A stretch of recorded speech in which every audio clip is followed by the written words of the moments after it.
Hey everybody, welcome to Woodness Goodness and welcome back to my cabin. It's been basically a full year since I completed the cabin, and it's the cabin behind me that really made my YouTube channel actually become something. And it's been a while since we filmed here. It's been a while since we've done anything at the cabin on the YouTube video, or on the YouTube channel. Sorry, I was distracted. There was a really big bug that flew right by my face. But since it's been completed, and since that video now has that whole series has a lot of views, a lot of attention, but there's been a lot of questions asked about it, you know, why I did it, why I didn't do certain things, etc., etc. So I figured it'd be fun to look back on the build and answer some of those questions, while also telling you a little bit about why I made certain decisions and yeah, what I do with the cabin. So without further ado, let's talk about the old famous Woodness Goodness cabin, shall we? So first off, the cabin is built on my property. I live on this property. It's 3 acres. We live out in the country, not that far in the country, but the country. And that determined a lot of things for this build. I live in a county that is quite strict. So that gave me a certain, parameter that I would have to kind of adhere to. When you build something like this, you can get away with a lot if it's less than 256 square feet. And that goes for most places in the United States. Up in Canada, I think there's an allowance for maybe 150 square feet. It's a little less because, well, Canada's become quite strict in a lot of things. And that right there kind of gives you your platform in which you can then decide how to build certain things. The permits that I had to acquire to build this legally, and to make sure that if I in fact sell my house down the road, I'm not going to get smacked with some kind of tax penalty because I built this thing above board, is I had to get electric, I had to get a framing permit, and I had to get a insulation permit. One of the questions in regards to insulation was, where's your vapor barrier? In the United States, depending on what state you are, vapor barriers are very different. In certain states, they don't want you to have a vapor barrier, especially a poly vapor barrier, where in Canada and northern states is a lot more popular, where you actually put that plastic up on your walls over your insulation, which is your vapor barrier. Most insulation that you buy in the southern states and mid states is your craft face insulation, which goes on the wall and has a craft paper, kind of waxy paper. That is your vapor barrier or vapor retarder. So when I had my cabin inspected by the inspector, I asked him what he would do. And he said, really, in this part of the state, you don't really require a vapor barrier, especially a building this small. You're not going to be cooking in it. You're not going to be having showers in it. Again, that was just what he said. And so I had a mix of fiberglass insulation that was craft face and a mix of fiberglass insulation that wasn't faced at all.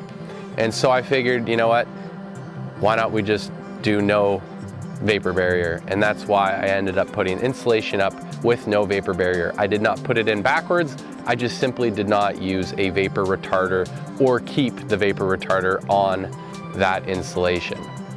Another really big question I get all the time is, where's your bathroom? Why didn't you build a bathroom? Well, when I set out on this journey to make this cabin, it was about two and a half years ago. And if you look at your calendars, you'll start to understand what time of the world, what time of our lives this was. It was, I think, late 2019. Honestly, time flies, I forget. But the world started shifting.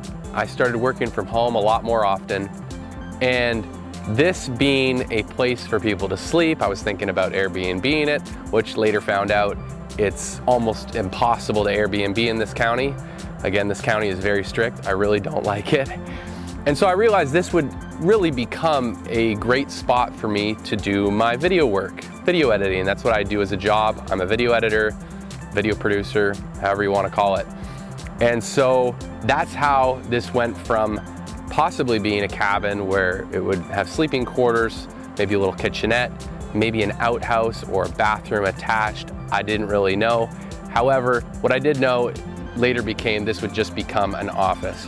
So that's the biggest reason I didn't put a bathroom. But also, if you start looking and going down the road of possibly putting a bathroom on a structure like this within a county with regulations, it would be very, very expensive. I'm not willing to spend X amount on digging a new well or X amount on digging a new septic.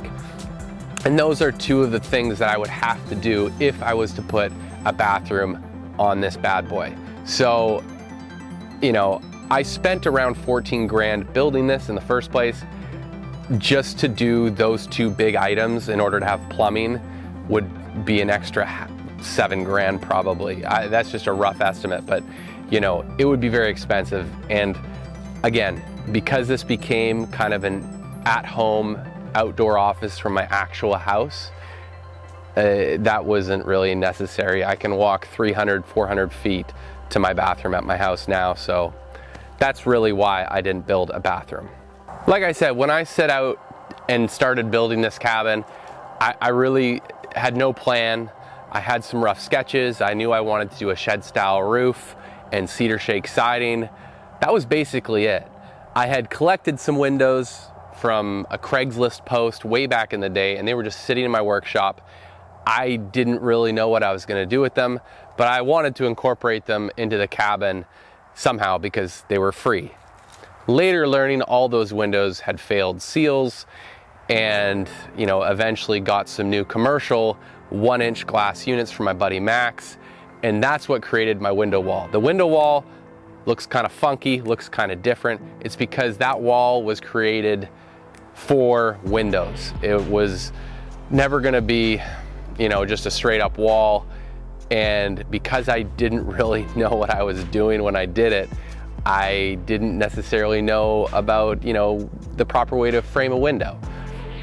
I fixed a lot of that with some metal bracing, and later when I had to rip out all the original framing for the windows that I didn't use and reframe it for the windows that I did use, I was able to remedy and fix a lot of those mistakes that I had originally made. The only windows I paid for are on this back wall here, 6 hopper windows, or basement hopper windows, I think you call them. And those are the only windows that open on this here cabin. It's not super ideal that those are the only windows that open, but after kind of owning this and living out of it and using it as my office for over a year now, it is very, very rare that the weather is good enough or cool enough or breezy enough to even want windows opened in this part of the woods or Virginia or whatever you want to call it. It's very rare I find myself wanting to open windows in the first place. Not a huge hang up, but you know, maybe it would be nice to have some of those other windows open. But again, those are all 1-inch commercial units. I got them for free, and you know, you take what you can get, especially when it's free. I'm not gonna complain. So honestly, I'm not even sure why I picked cedar siding, but I really like the look of it. Obviously, the way building supplies and building materials have fluctuated over the past 1.5 to 2 years, you know, I might look at it slightly differently now. First of all, it was a labor of love. It took a very long time. The first bottom rows and the first corners that I did are obviously not as good as the others. The further you move up the cabin, the better the cedar becomes because they're a little bit more level. The spacing is a little bit better. I became a little bit more picky on which pieces I picked for where on the cabin. I got a lot better on the corners of the cabin where you get that crossing and overlapping of the shakes, because they're all at an angle right at the edge. And so that was a little bit of a learning curve. I'd never done it before, but that's the best way to learn, is just kind of get after it and teach yourself with the mistakes you make, which I am very, very good at this point. You'd think I'd be a samurai by now, but here we are. For those of you wondering, this is a Western red cedar. This is not your high grade, grade 1 or grade 2 or whatever they would call it cedar. This is like black label or grade 4 cedar. So you have knots, you have little splits here and there. I was as picky as I could be, but obviously when you pay a little bit less for cedar or a product like this, you know, you take what you can get. I have not treated this cedar. I haven't done anything to it. The only reason it's a little bit faded on the bottom is because it took me a while to get a gutter up. And so a lot of that is just kind of muddy water that's splashed on the soil below and splashed up on the cedar. And with that, it did fade a little bit. I do have a mineral water-based solution that you can spray on the entire thing that would make the entire cabin or all the cedar shakes gray. I haven't decided to go ahead with that yet because I do actually like the warm look of the cedar right now. I think it's a really attractive, you know, exterior siding for something like a cabin. Would I do cedar again? I'm not sure. I think it looks really good. It's a real challenge, but satisfying to install it because you get this beautiful look. And like I said, I mean, there's nothing like a cedar shaked cabin. The exterior of it just really screams outdoors, and it just looks cozy no matter what time of year. This look right here just looks awesome. Another big question I get asked all the time is, why don't you have a fireplace, a wood burning stove? So I have a wood burning stove in my own house, and although wood burning is really, really fun, well, it becomes a little stressful when you have a little one. I have a little daughter, and she is very adventurous, likes to make mistakes like your old man. And so burning wood in my own home, not as attractive in this current chapter of life. Plus we have an oil furnace and we have a heat pump. So in terms of heating my home, I'm not too concerned. In terms of heating this cabin here, absolutely. Wood burning stoves, fireplace, it is the cat's meow. It is incredible, it's toasty, it's fun. The things that are kind of downsides about wood burning is I'm not the type of guy that typically buys it from other people. I like to cut it myself, I find it satisfying. However, my back and neck, for whatever reason, at the tender age of 32, are not what they used to be. And so I have a stack of firewood there that, you know, I could technically use for the cabin. But reason number 38 is, remember, I am in a county that is too strict and too controlling, and just in order to have a wood burning stove in this little building would require yet another permit. And quite honestly, I don't even know if this thing would be approved because the entire thing is shelled in a very flammable dry wood. So I'm not sure. This mini split, although it doesn't look all that attractive, given the fact that this is more of a cabin looking building, it still allows me to work in my cabin full time throughout the summer, spring, fall, even the winter. It does pump heat out. One thing, however, given all the windows, it's the heating season, as in the colder season in Virginia, where you notice that I have a ton of windows. You definitely get a lot more cold air coming into the cabin. It's still nothing uncomfortable, but in the summer, because this cabin is built in the shade in the forest here, the Mr. Cool unit or the AC here has no problem keeping this thing cool. In fact, it rarely has to turn on even in the hottest of days in Virginia because it's fairly well insulated, and because we're in the shade, it makes all the difference. But yeah, ultimately, a fireplace in a building like this, a little cabin. I call it a cabin. I know some people get butthurt that I call it a cabin, but this is my little cabin.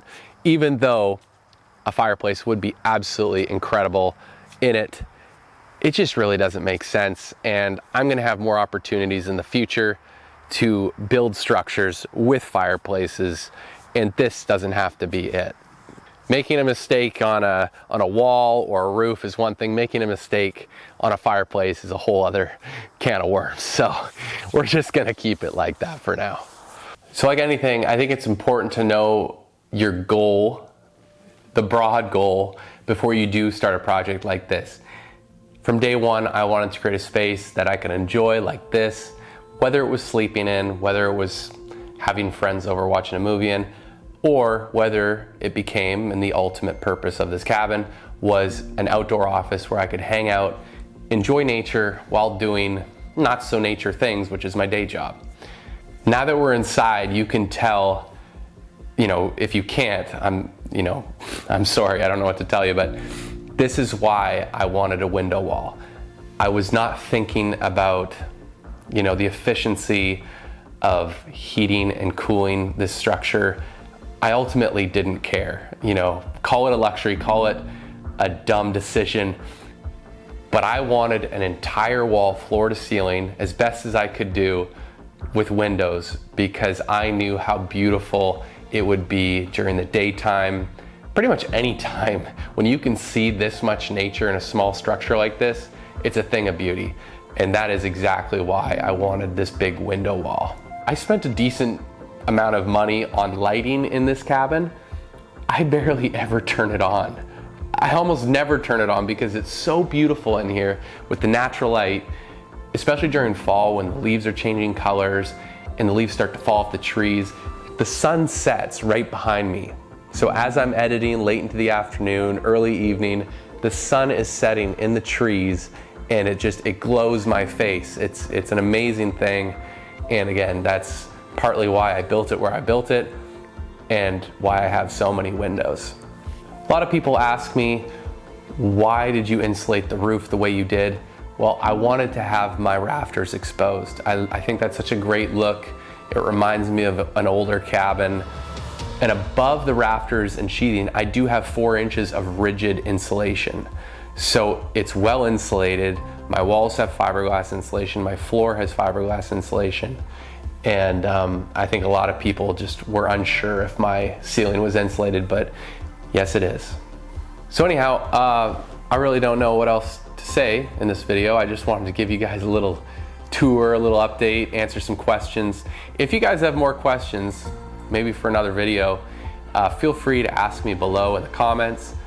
I am also going to try and make a video, a cost breakdown video, now that I've had some time to really gather up all my receipts, the ones that I hid from my wife, and make sure that I know exactly what I spent on this cabin. I'd love to break those costs down with you because I know a lot of people are interested in building a structure like this or dreaming up a structure like this, because it all starts with just dreaming up something and going for it, whether it's writing down a sketch on a piece of paper or shopping for some land.